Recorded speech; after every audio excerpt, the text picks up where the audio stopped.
Bom dia, meus amados, graça e paz.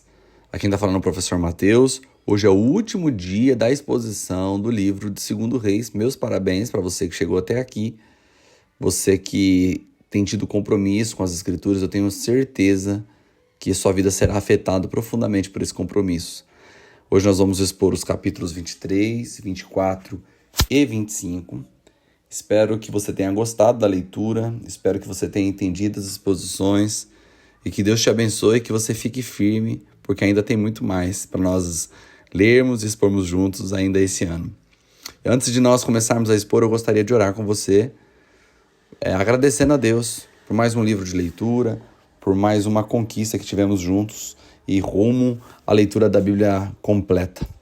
Senhor, obrigado pelo seu cuidado, obrigado pelo seu amor, obrigado por nos sustentar, porque o seu sustento nos trouxe até aqui. Obrigado pela leitura de mais um livro da Bíblia. Obrigado por ter deixado para nós as Escrituras, Pai, como um manual de vida para nós, como alerta, como exortação, como edificação para a nossa história. Pai, nós lemos esse livro e nós ficamos estarrecidos com a volatilidade desses reis, Senhor. Como eles falhavam e se aproximavam e ficava tão nítido, Senhor, quando eles estavam próximos de Ti, quanto o Senhor os abençoava, mas também ficava tão nítido quando eles se afastavam, como eles eram prejudicados por conta desse afastamento. Senhor, que essa cegueira esteja distante de nós, que possamos ter clareza de visão, entendermos que não há outro lugar que nós devemos estar a não ser diante de Ti, reverenciando a Tua presença, prostrados diante de Sua majestade. Que o Senhor nos traga essa consciência, Senhor, nesse dia, em nome de Jesus. Amém e amém. Queridos, hoje nós vamos expor os capítulos 23, 24 e 25. Basicamente aqui vai narrar o fim da história de Josias como o último rei bom e também o último rei a reinar sobre Jerusalém de forma normal. E aí, a partir dali, houve a decadência final ao ponto de Judá ser levado para o exílio. O capítulo 23 vai falar da profunda reforma que Josias, depois de ler a lei de Moisés, a lei deixada pelo Senhor, a profunda reforma que ele fez em Jerusalém, ao ponto de destruir todos os altares e tirar todos os símbolos pagãos. Eu estava lendo uma das coisas que me chamou a atenção, que ele derrubou os aposentos dos prostitutos cultuais que tinham sido construídos no templo do Eterno, que as mulheres também usavam para tecer tendas para posses de Azerá. Olha que interessante, tinha quartos dedicados a prostitutos cultuais no templo do Senhor. Ele foi e destruiu tudo e limpou completamente Judá. De uma forma tão profunda, que não tinha se visto isso em toda a história de Judá. Outra coisa muito interessante que ele fez, que ele não se contentou só isso, ele foi em Betel para destruir o altar que Jeroboão, filho de Nabate, ou seja, aquele primeiro rei do Reino Norte, tinha feito, e ele profanou aquele altar com os ossos dos sacerdotes falsos. Verso 16 vai dizer que Josias olhou ao redor e viu túmulos do alto da colina. Ele mandou que se retirassem os ossos e cremassem sobre as ruínas dos altares para profanar os altares pagãos. Assim cumpriu a palavra do Eterno dito pelo homem de Deus muito tempo antes, quando Jeroboão se pusera ao lado do altar na santa convocação.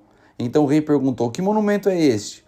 Os homens da cidade disseram: é o túmulo do homem de Deus que profetizou contra o altar de Betel, e que você acabou de cumprir. Aí Josias disse: deixe os ossos dele em paz. Então deixaram os ossos dele com os ossos do profeta de Samaria. Agora, olha que interessante, eu vou lá para 1 Reis, no capítulo 13. Olha o que está escrito no 1 Reis, capítulo 13, agora eu estou lendo na nova versão internacional. Por ordem do Senhor, um homem de Deus foi de Judá a Betel, quando Jeroboão estava em pé junto ao altar para queimar incenso. Ele clamou contra o altar, segundo a ordem do Senhor: ó altar, assim diz o Senhor, um filho nascerá da família de Davi e se chamará Josias. Sobre você ele sacrificará os sacerdotes dos santuários locais, que agora queimam incenso aqui, e os ossos humanos serão queimados sobre você. Olha que interessante.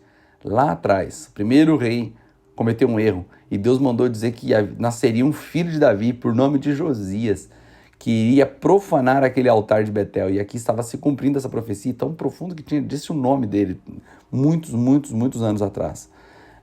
No verso 22 vai dizer que a Páscoa não é que ele mandou celebrar uma Páscoa, assim como estava escrito no livro da aliança. O verso 22 vai dizer que a Páscoa não era celebrada desde os dias dos juízes de Israel. Nenhum dos reis de Judá, nenhum, ou de Israel tinham celebrado. Mas no 18º ano do reinado de Josias foi celebrada a Páscoa perante o Eterno em Jerusalém. Aqui vai dizer que ele continua limpando. E aí o verso 25 vai dizer assim, ó: não houve, antes nem depois, outro rei comparável a Josias, que se mostrasse de corpo e alma obediente ao Eterno, em seguir as instruções reveladas e registradas por Moisés. Nunca mais se viu um rei como Josias. Olha que coisa linda. Está aqui, irmãos. Aqui inclui Davi, inclui Salomão, inclui tudo. Esse rei foi fenomenal. Mas o momento que ele assumiu, o momento em que ele reinou era um momento muito crítico, né? Porque o verso 26 vai dizer: mas apesar de Josias, a ira do Eterno não se extinguiu por causa de tudo que Manassés tinha feito para provocar sua ira. Por isso o Eterno disse: eliminarei Judá da minha presença, da mesma forma que eliminei Israel. Virarei as costas para a cidade de Jerusalém que escolhi, e também para o templo a respeito do qual eu disse: meu nome habitará aqui para sempre. E aí vai dizer que o restante da vida dele está registrado nos livros das crônicas, e ele morreu numa guerra contra o rei do Egito, e foi juntado aos reis, né, aos outros reis de Judá. E aqui começa a derrocada. Logo depois, no verso 31, vai falar de Joacás, que é filho de Josias, tinha 23 anos quando começou a reinar, reinou apenas 3 meses em Jerusalém. Vai falar que ele seguiu os caminhos dos seus antepassados, e aí foi preso por Neco, o faraó Neco, e não deixou mais ele reinar em Jerusalém. Exigiu que Judá pagasse um tributo, e ele foi lá e designou Joaquim. Na verdade, ele foi lá e designou Eliaquim. Ele mudou o nome para Jeoaquim. E aí o Jeoacás, que era aquele rei, foi levado para o Egito e morreu ali. Enquanto isso, Jeoaquim, como serviçal exemplar, pagava os tributos de ouro e prata exigidos pelo faraó. Ele arrecadava o ouro e a prata na forma de imposto, cobrando do povo para poder cumprir seus compromissos. Aí vai falar um pouco sobre esse Jeoaquim.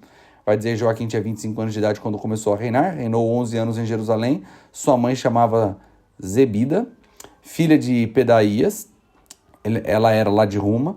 Ele agiu mal, então não teve mais nenhum que agiu bom, seguindo os caminhos dos seus antepassados. Durante o seu reinado, aqui começa o fim, né? Nabucodonosor, rei da Babilônia, invadiu Judá. Joaquim passou a servi-lo, mas depois de 3 anos se rebelou. O Eterno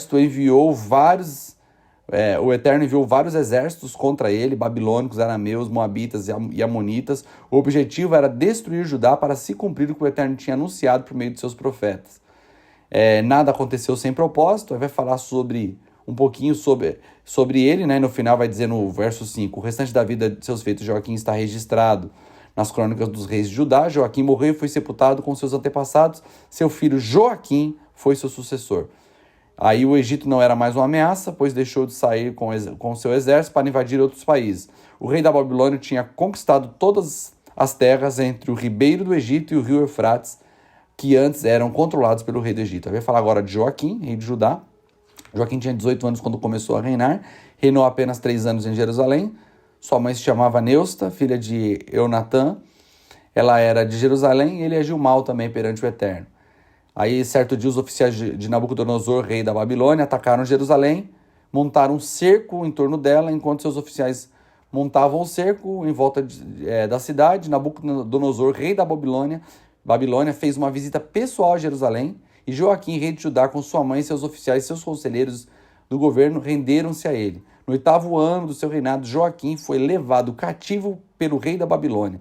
Nabucodonosor retirou todos os tesouros do templo. Aqui vai dizer que ele arrancou tudo, levou todas as coisas para Jerusalém, para a Babilônia, deixando completamente arrasada Jerusalém. Mas essa não foi a total destruição. A total destruição vai acontecer agora.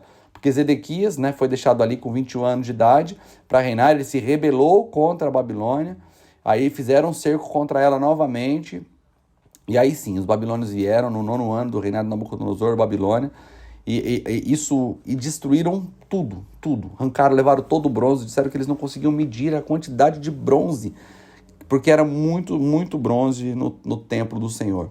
O verso 8 vai dizer que no 9º ano do reinado de Nabucodonosor da Babilônia, no dia 7 do 5º mês, Nebuzaradã, né, chefe da guarda do rei, chegou a Jerusalém, ele incendiou o templo do Eterno, depois destruiu o palácio real, as casas e construção de Jerusalém, as tropas da Babilônia que acompanhavam e derrubaram os muros da cidade. Aqui houve a destruição do muro, que a gente vai ver mais para frente, aqui houve a destruição do templo, aqui houve a destruição do palácio, de tudo que havia em Jerusalém. E aí no final vai dizer que Nabucodonosor ele morre, o rei assume, que é Evil-Merodach, e ele tratou Joaquim como um prisioneiro, mas não como os outros, libertou ele da prisão, na verdade, tratou ele com honra até os últimos dias de sua vida. E aqui nós chegamos ao fim da história de Judá como nós conhecemos. Tudo aquilo que começou a ser construído lá em Josué e depois se aperfeiçoou com os reis, Davi sendo um rei que governou e fez de Israel uma nação poderosa. Agora nós vemos essa nação ser destruída por conta do pecado. Sem dúvida, esse livro e esse final de livro é um dos finais mais tristes que eu posso narrar. Ou ver o que Deus construiu e ver o templo ser construído, os dias de glória de Israel sendo reduzidos a pó, a destruição, porque eles ignoraram as repetidas advertências que Deus fez por meio dos profetas. E nós terminamos a leitura e olhamos, eu acho que é uma leitura ótima para os filhos, para os jovens lerem de forma contínua, para perceber o quanto as escolhas de um homem influenciam no resultado de sua vida e o quanto as suas escolhas influenciam a vida de outras pessoas. E eu termino olhando para a vida de Josias com muita alegria, no meio de tantas reis ruins, num tempo de tanta dificuldade, nós encontrarmos ainda pessoas que estão dispostas a olhar para a palavra de Deus e dizer assim: é assim que se comporta, é assim que se vive, é assim que lida com as coisas, então é assim que eu vou fazer.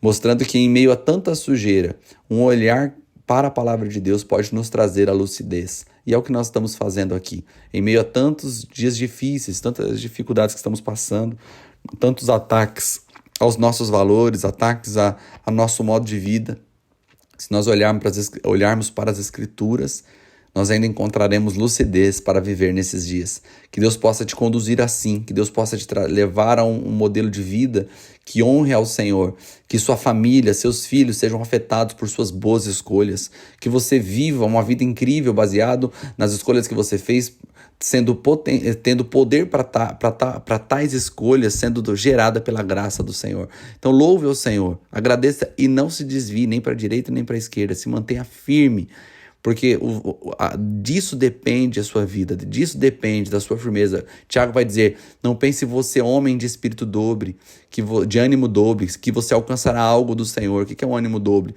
Pessoas que são instáveis.